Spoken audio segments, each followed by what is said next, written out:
Hey guys, welcome to the next video. In this one, I am reviewing the Tesla Model X, the one that's standing right there. So yeah, this is a car that I received from Tesla as a loaner for the next few days until my car is getting fixed. There were slight issues when I picked up the new car and Tesla is fixing it right now. This seems fun. The car is, I believe, 2017 model. The range is not the best according to me. It's a P75D. So people who don't know, it'll be a 75 kilowatt battery. It's okay. Oh, I haven't done a lot of trips with this one. I drove roughly 100, 200 kilometers yesterday when I picked it up from Tesla. And overall, the car is way bigger than me. I have a 2022 Tesla Model 3 long range. I like the look and feel of my car. I also like the way my car handles. I'm not a fan of big SUVs or big cars. Maybe that's the reason I'm okay with this one. But yeah, overall experience was not the greatest, I'd say. Looks like the car is not fully refined versus what I have my 2022 model. The car does come with a key fob, which I'm not used to, so extra thing to carry on your day to day. I think I'm biased with this one as this is not my car. I like my car better with the space and everything. I don't know what's going on with the range as well. I drove this car for roughly 150 kilometers yesterday. The weather was 10 degrees Celsius ish, and I started with 62% as I remember, and I was down to around 35% and I came back. So I don't know why the range is so bad on this one. In terms of consumption, it's showing me 330 to 360 watt hour per kilometer, which seems high. On my car, I'm able to bring it down to 130-ish, and even with colder days, it's around 160 to 180. I think that is normal because this is a bigger car. The wheels are bigger, the overall car is bigger. Maybe that's how SUVs are, but in terms of day to day, I think my car has better range, way better range. I think it's faster too. I have to check the specs, but I believe my car is faster than this one. Overall, I thought I like the Model X, but initial experience, I don't think I'm a fan. I don't want the space on a day-to-day basis. We are generally two people riding in the car, so I don't think we need this much space yet. If we need space in the future, maybe we'll get a SUV or something, but for now I don't think I need this much space. The frunk on this one is massive. I'll post some videos. This car also has FSD. It's a experience. I was not a fan of this one when I drove the car for 150 kilometers yesterday. Sometimes it's good, sometimes it's not the best, and there were people riding with me. No one really liked the experience when the car was changing lanes and everything on a regular basis. For FSD, I tried it with average to Mad Max. Sometimes it does a really good job, but not always. When it works well, but when it doesn't, then you're stuck.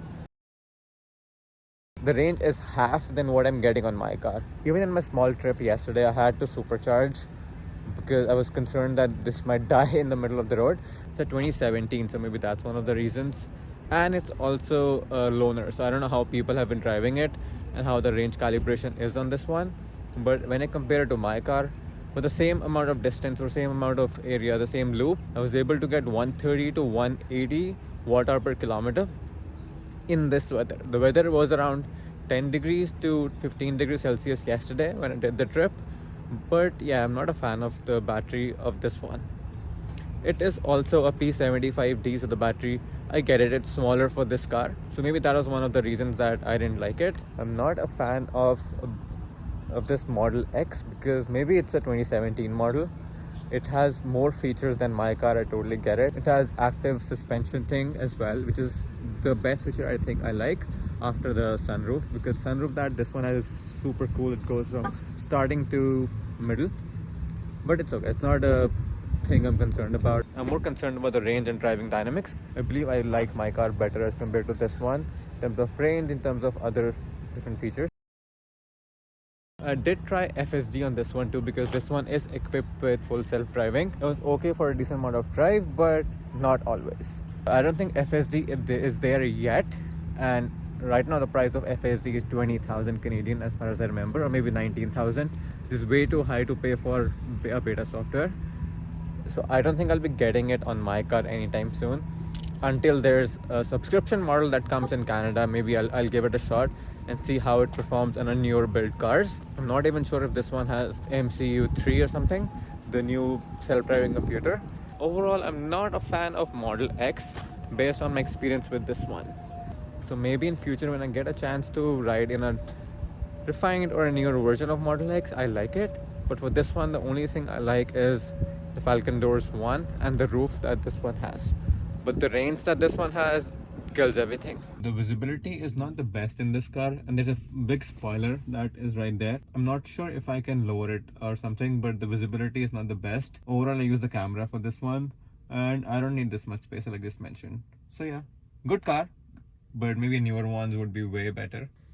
So the instrument cluster also has a lot of features. It's good to have, but I'm used to looking at the screen on a regular basis. So even when I'm driving this car, I don't normally look at this part, and I have a habit of looking at the main screen when I'm driving, but that's fine.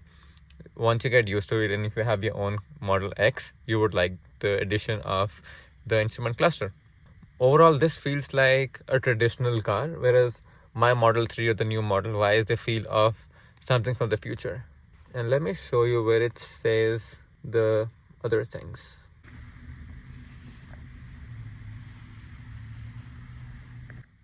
I think this is the coolest thing I have seen in this Model X versus compared to my car. It goes from very low to very high. It's something cool, so I like it. The car does not have an auto hold, so if I'm driving and I leave the pedal, it just keeps on going. So that's one of the features that I'm not used to compared to my Model 3.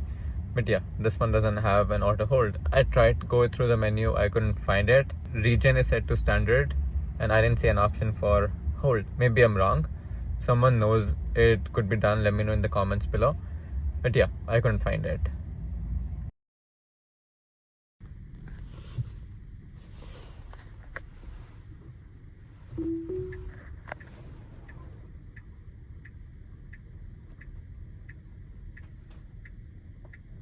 Let's see how it works. It wasn't easy finding a spot for the car. I think it's big, maybe that's why. But it's an indoor parking lot. Car struggled to find a spot, but finally found something. And it's a good test. Let's see how it works.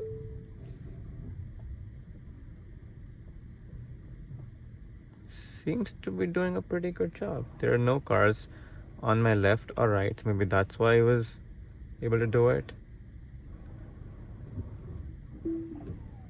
Okay, that's not bad.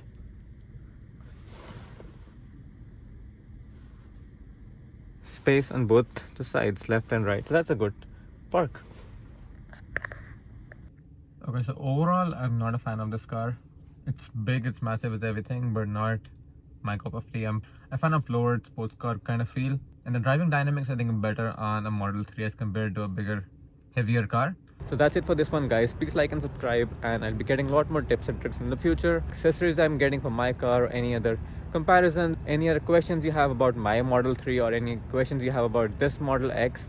I believe I'll have it for 2 or 3 more days. I don't want to live with this. As soon as I get my car, I'll be happier.